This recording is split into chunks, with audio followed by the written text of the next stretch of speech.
Hello दोस्तों, मैं प्रसून आपका स्वागत करता हूं आपके अपने यूट्यूब चैनल एग्जाम स्टडी में। दोस्तों, हम लोग आरआरबी एनटीपीसी के लिए मॉक टेस्ट सीरीज चला रहे हैं। डेली 8 क्वेश्चन मैं आपको पोस्ट करता हूं और आप लोगों से उनके जवाब पूछता हूं कि आप लोगों का कितना स्कोर रहा। आप लोग कमेंट जरूर किया करो। आप लोग कमेंट नहीं करते हो, आप लोग कमेंट करके बताया करो कि आपका स्कोर कितना रहा। सबसे पहले मैं आपको बताना चाहूंगा, मैंने आपके लिए आज एक इंपॉर्टेंट क्वेश्चन जीके का सामने आपको दिख रहा होगा, इसका स्क्रीनशॉट लीजिए। मुझे पहले इस क्वेश्चन का आंसर कमेंट बॉक्स में करिएगा। मैं जिसका आंसर सही होगा मैं इसके उस पर हार्ट दूंगा, यानी कि उसको लाइक करूंगा, तो आप समझ जाइए कि आपका आंसर ठीक है। अब हम लोग आते हैं अपने सीरीज पर कि हमारा जो सीरीज है वो हम लोग पढ़ रहे थे, उसमें क्वेश्चन कैसे आएंगे। तो चलते हैं पहले क्वेश्चन की ओर। ज्यादा टाइम को वेस्ट नहीं करेंगे, लाइक जरूर करते रहिएगा। एक नियमित बहुभुज में प्रत्येक बाहु कोण 36 डिग्री है, तो इसकी भुजाओं की संख्या बताइए। वही रूल है, पहले वीडियो को पॉज करो, स्वयं से लगाने की कोशिश करो, उसके बाद आप सॉल्यूशन देखो कि आपका सही है या गलत, ईमानदारी से, ठीक है। देखिएगा, बहुभुज का प्रत्येक बाह्य कोण मेरे पास 36 डिग्री है, इसकी भुजाओं की संख्या बताइए। देखो, बहुभुज का जो योगफल होता है, बहुभुज का प्रत्येक बाह्य कोण का योगफल होता है वो 360 डिग्री होता है, और इसका प्रत्येक कोण आपको दे रहा है 36 डिग्री। आप इसमें इसका भाग लगाइएगा तो आपकी भुजाओं की संख्या कितनी निकलेगी? 10 निकलेगी। ये एनटीपीसी में आया हुआ क्वेश्चन है, समझ पा रहे हो कितना आसान लेवल है इसका, ठीक है। अक्षर ने एक बस 15% हानि पर 20,400 रुपए में बेचता है, उसे 15% का लाभ पाने के लिए बस को कितनी कीमत पर बेचना पड़ेगा? बड़ा ही आसान क्वेश्चन है। 20,400 रुपए में बेचता है, यानी कि हमारे पास सीपी हुआ। 15% हानि पर है, यानी कि क्रय मूल्य कहीं ना कहीं 100 होगा। 15% हानि है तो 85% विक्रय मूल्य होगा। विक्रय मूल्य 85% हमारे अनुसार है, लेकिन क्वेश्चन में कितना है भाई? 20,400। कितना है? 20,400, ठीक है ना। यहां से आप 1% की वैल्यू निकालिएगा तो 1% की वैल्यू कितनी हो जाएगी भाई? 20,400 डिवाइडेड बाई 85। अब हमें 15% का लाभ चाहिए, तो फिर 15% का लाभ आप यहीं दे दो, यानी कि 115 कर दीजिएगा। इसको इससे काट लीजिएगा तो ये 240 टाइम्स कटेगा। कितनी बार कटेगा भाई? 240 टाइम्स कटेगा। 240 गुणे 115 कराना है। 240 गुणे हमें कितना कराना है?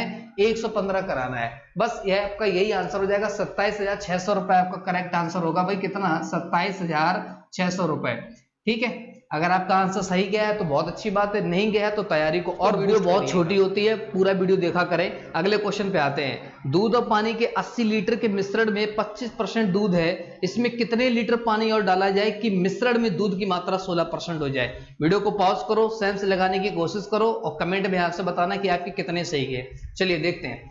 80 लीटर का मिश्रण है, 25% दूध है। देखो, बहुत सारे तरीके होंगे, आप रेशियो लगा सकते हो। मैं आपको वन लाइनर में ऐसा बताता हूं, देखो और टिक करो।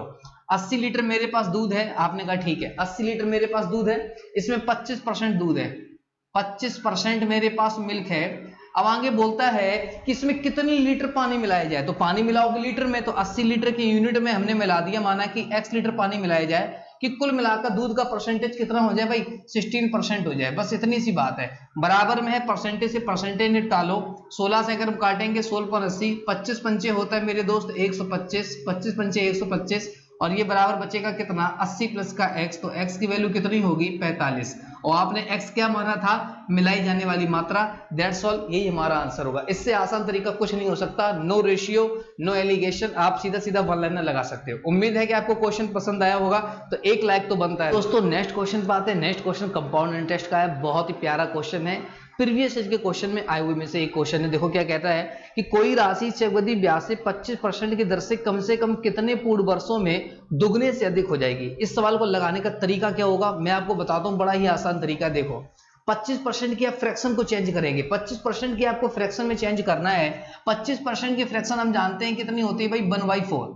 कितनी होती है? 1/4। आप क्वेश्चन को पढ़िए, दुगने से अधिक हो जाएगी, यहां पर आता है हो जाएगी, हो जाता है, दैट इज कॉल्ड अमाउंट, यानी कि मिश्रधन। तो मुझे बताइए कि 4 से 1 बढ़ा तो मिश्रधन कितना हुआ भाई? 5 से 4। और चक्रवृद्धि ब्याज में जो भी पैसा बढ़ता है हमेशा स्क्वायर क्यूब में बढ़ता है, ध्यान रखिएगा। तो पहली बार में क्या होगा भाई? 5 टाइम्स 4 होगा।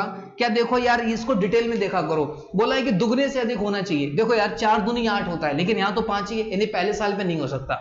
अगला करेंगे इसका स्क्वायर, तो 25, 5 का स्क्वायर 25, 4 का स्क्वायर 16। देखो यार, 16 दूनी 32, क्या ये दुगने से अधिक है? नहीं है, क्योंकि 16 दूनी 32 होता है, जबकि ऊपर 25 लिखा हुआ है, ये भी नहीं हो सकता। 5 का क्यूब करेंगे तो कितना हो जाएगा भाई? 125, और 4 का क्यूब कितना हो जाएगा भाई? 64। 64 दूनी 128, क्या ये हो रहा है? नहीं हो रहा है। इसके बाद इसका करेंगे 5 की पावर 4, देखो करके देखते रहो, तो 625 हो जाएगा। और जब 4 का क्यूब करेंगे तो 256 हो जाएगा। कितना हो जाएगा भाई, 4 की पावर जब 4 करेंगे तो 256 हो जाएगा, ठीक है, 256 हो जाएगा। 256 को आप जैसे ही दुगना करोगे तो 256 दूनी होता है भाई 512, दुगना हो गया और दुगने से अधिक भी लिखा हुआ है। कितने साल में, ये पहला साल, ये दूसरा, ये तीसरा, ये चौथा, यहाँ पे हुआ नहीं तो कितने साल में होगा भाई, 4 सालों में ये पूरी राशि दुगने से अधिक हो जाएगी पूर्ण वर्षों में। तो आपका राइट आंसर होगा ऑप्शन नंबर सी। उम्मीद है कि आपका ये क्वेश्चन सही गया होगा और आपको समझ में भी आया होगा। ठीक है दोस्त, अगला क्वेश्चन टाइम एंड वर्क से है, बड़ा ही प्यारा क्वेश्चन है। ऐसे क्वेश्चन पेपर में आपको देखने को 100% मिलेंगे। फिर से एक बार, ठीक है, क्वेश्चन कह रहा है कि a प्लस बी एक काम को 24 दिनों में करते हैं, b प्लस सी उसी काम को 30 दिनों में करते हैं। यदि a की क्षमता c की क्षमता से दोगुनी हो तो b अकेला उस काम को कितने दिन में करेगा। दोस्त मैं थोड़ा सा फास्ट पढ़ा रहा हूं क्योंकि आपका टाइम वेस्ट नहीं होना चाहिए, इस वजह से आप मॉक दीजिए। मॉक का मतलब होता है स्पीड में देना, ठीक है। चलिए a प्लस बी किसी काम को करते हैं भाई 24 दिनों में। समझिएगा गौर से, आपने लगाया होगा क्वेश्चन तो देखें कि आपका आंसर कितना मैच करता है। देखो a प्लस बी किसी काम को कर रहे हैं भाई 24 दिनों में, हमने कहा ठीक है। आगे बोलता है क्वेश्चन में कि b प्लस सी बंदा जो है, b प्लस सी अगर मिल जाए तो काम करते हैं 30 दिनों में, तो काम करते हैं 30 दिनों में। यहां तक तो कोई दिक्कत नहीं है हमें, ठीक है, कोई दिक्कत नहीं है। हम एक पहली बात हम जानते हैं क्या, हम इनका एलसीएम लेंगे तो टोटल वर्क कितना हुआ भाई 140, टोटल वर्क कितना हुआ भाई 140, ठीक है। उम्मीद है कि समझ पा रहे होगे। तो देखो यार 24 पंचे 120 आप जानते हो और 30 चौको 120, यहां तक तो मुझे कोई डाउट नहीं है। ये a प्लस बी की क्षमता निकल आई, ये b प्लस सी की क्षमता निकल आई, इफिशियंसी। आगे पढ़ते हैं कि a की क्षमता c की क्षमता से दोगुनी है। बस यहीं से क्वेश्चन बनना स्टार्ट हुआ क्या कि a की क्षमता जो है वो c की क्षमता से दोगुनी है। अगर c की क्षमता 1 यूनिट होगी तो a मेरे पास 2 यूनिट होगा। क्या मेरे पास a 2 यूनिट होगा? क्यों? क्वेश्चन कह रहा है कि a की जो क्षमता है वो c की क्षमता से दोगुनी है। c अगर 1 यूनिट होगा तो a मेरे पास 2 यूनिट होगा क्वेश्चन के अकॉर्डिंग। उम्मीद है कि समझ गए होंगे। अब मैं इसको यहाँ पे पुट करता हूं, क्या ये सेटिस्फाई हो रहा है? देखो a की क्षमता अगर मैं 2 रखूं तो अगर मैंने a को अगर 2 रखा, जबकि a प्लस बी कितना है तो आप कहोगे 5 है, और a मेरे पास 2 है, तो बताओ b को कितना होना पड़ेगा 3, b को कितना होना पड़ेगा 3। अब मैं b को यहाँ पे 3 पुट करता हूं तो बताइए c को कितना होना पड़ेगा, 4 हो जाए b प्लस सी मिलकर, तो c को 1 होना पड़ेगा और c की क्षमता पहले से ही 1 है। इसका मतलब ये सारी वैल्यू सेटिस्फाई है, तो आप कहोगे बिल्कुल ठीक है। तो पूछ रहा है कि b अकेला उस काम को कितने दिन में करेगा, b अकेला उस काम को कितने दिन में करेगा। तो बताइए b की क्षमता कितनी है, b की क्षमता 3 है। उस काम को, तो कौन से काम को, 120 वाले काम को। 3 के हिसाब से b को टाइम कितना लगेगा, 40 3 120, तो जो b का टाइम होगा 40 दिन में काम को निपटा देगा। उम्मीद है कि आपका ये क्वेश्चन भी सही गया होगा। 14 days is correct answer, option number C is correct. अगला क्वेश्चन हमारे पास है, इसको समझने की कोशिश करें। ट्रिग्नोमेट्री का क्वेश्चन है, ऐसा नहीं है कि आप ट्रिग्नोमेट्री से भूल जाए या एडवांस मैथ आप ना पढ़े, ऐसा हो नहीं सकता। आपको एडवांस मैथ पढ़ना ही चाहिए एनटीपीसी के लिए, भले ही नॉर्मल पढ़े लेकिन आता जरूर है। क्वेश्चन कह रहा है कि tan theta into cosec theta बराबर होगा, एक प्रॉपर्टीज होती है, किसके बराबर होगा भाई, सेक थीटा के बराबर होगा। ठीक है, आपका सेक थीटा अगर आंसर आया तो बिल्कुल करेक्ट है, लेकिन आया कैसे इसको समझ लेते हैं। देखो क्वेश्चन क्या कह रहा है, देखिए बहुत ही आसान होता है ये। tan थीटा इंटू में हमने इंटू का गुणा बना दिया, ठीक है, कोई दिक्कत नहीं, इंटू कॉसेक थीटा, ठीक है, इंटू कॉसेक थीटा, ये किसके बराबर होगा, बस हमसे ये पूछ रहा है क्वेश्चन में, हमसे क्वेश्चन में ये पूछ रहा है। तो देखो tan थीटा को हम क्या लिख पाएंगे, tan थीटा को हम लिख पाते हैं क्या, sine theta upon cos theta. बोलो हाँ कि ना, sine theta upon cos theta क्या होता है भाई, tan थीटा होता है। और कॉसेक थीटा को क्या लिख पाते हैं भाई, 1 अपॉन साइन थीटा, ये हम सभी जानते हैं। तो यार देखो यार, साइन थीटा से साइन थीटा कैंसिल हुआ तो फाइनली रिजल्ट बचा क्या, तो फाइनली रिजल्ट बचा 1 अपॉन कॉस थीटा। और 1 अपॉन कॉस थीटा अगर ऑप्शन मिल जाए तो यही सही था, लेकिन नहीं था, इन्होंने चेंज करके कहा है। तो 1 अपॉन कॉस जो होता है वो किसके बराबर होता है भाई, सेक थीटा के बराबर होता है। दैट इज, यही आपका आंसर हुआ, यानी कि option number C is correct. तो ये क्वेश्चन आसान है, आप पेपर उठा के देखिएगा, पिछले साल में ऐसे ही क्वेश्चन आए हुए हैं लल्लू टाइप के, तो आप उनको लगाइएगा, समझिएगा। ठीक है दोस्त, चलिए क्वेश्चन जो है मैंने स्क्रीन पर चित्र पहले ही बना दिया है व्हाइट बोर्ड पे, तो आप देख लो। क्वेश्चन बोला है कि इसमें एंगल ज्ञात करना है। दिए गए चित्र में x समानांतर y समानांतर z, ये तीनों रेखाएं समांतर हैं। तो हमसे पूछ रहा है कि एंगल a की वैल्यू बताइए, यानी कि ये एंगल कितना होगा।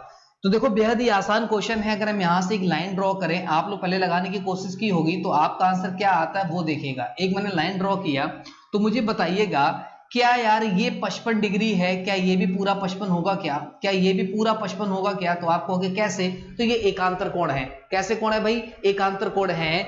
दो समांतर रेखाएं जब एक दूसरे को पैरेलल लाइन को काटती है तो ये आपको कोण के बारे में जानकारी होगी, संगत कोण क्या होते हैं, शीर्षाभिमुख कोण क्या होते हैं, अंतः एकांतर कोण क्या होते हैं, एक ही तरफ अंतः कोण क्या होते हैं, ये सारी चीजें पता होनी चाहिए। ज्योमेट्री का बेसिक है लाइन एंड एंगल का, ठीक है। तो ये 55 हो गया, तो ये 30 है। अगर ये पूरा 55 होगा, क्योंकि दोनों एकांतर कोण है, क्योंकि ये वाला और ये पूरा वाला एंगल जो मैं ब्लैक से कर रहा हूं, जिसमें 30 मुझे पहले से ही पता है, जिसमें 30 मुझे पहले से ही पता है, तो मुझे अगर 30 पहले से 50 बताइए तो ये कितना होगा, तो आपको ये सर जी 25 होगा। ये कितना होगा भाई 25 होगा। अगर नहीं दिख रहा तो मैं बोल भी रहा हूं, समझ लीजिएगा, ये 25 होगा। होगा कि नहीं होगा? आप कहोगे बिल्कुल, क्यों? क्योंकि मिलकर 55 होना चाहिए। उम्मीद है कि समझ गए होंगे। अब देखो हमसे एंगल ये पूछ रहा है, तो देखो यार इसको मैं थोड़ा सा बराबर करूं तो क्या यार, ये देखो ये लाइन एक तरफ से काट रही है क्या, तो आप कहोगे बिल्कुल काट रही है। और पैरेलल लाइन के एक ही तरफ के अंतः कोणों का जो योग होता है, अंतः कोण, इनका जो सम होता है हमेशा 180 डिग्री के बराबर होता है, हमेशा 180 डिग्री बराबर होता है। 25 ये ले गया तो ये कितना होना चाहिए ताकि इन दोनों का सम 180 डिग्री हो जाए, तो आपका जवाब होगा इसका होना चाहिए 155 डिग्री, बाकी कुछ नहीं। यानी कि option number D is correct, यही सवाल का राइट आंसर होगा। उम्मीद है दोस्तों आपको सारी क्लास पसंद आ रही होंगी।